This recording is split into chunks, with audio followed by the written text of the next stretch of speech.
Bela aplikasi mudah-mudi me-Facebookan Islam ka mulai yang Nabi sabojan nale urang bak kedai kopi hanale yang turi Islam sayang-sayang duk umat Nabi teknologi ke Al-Quran awal malam jadu bawa wifi mazhab Syafi'i terlupakan agama bak generasi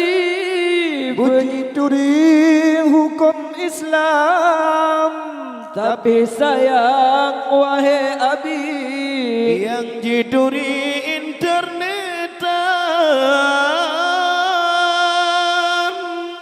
rukun Islam hana beri apalagi hukum Tuhan menyau ayah padoli pasti Islam nyokaram dalam laut teknologi diikuti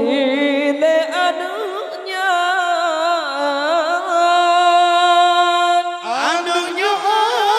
mana Rabbi wahai ummi beneran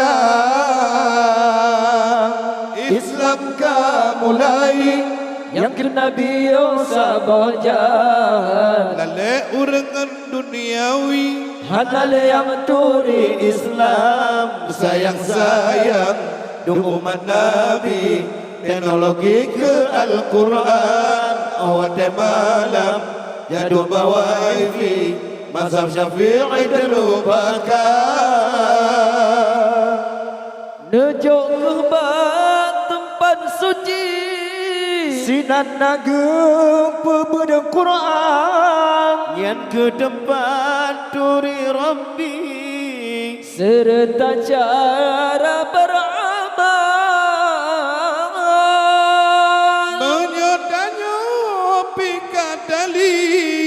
untuk pagri nasib Islam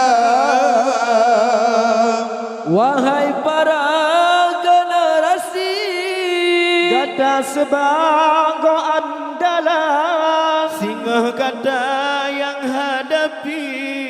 duk Yahudi musuh Tuhan mulai dino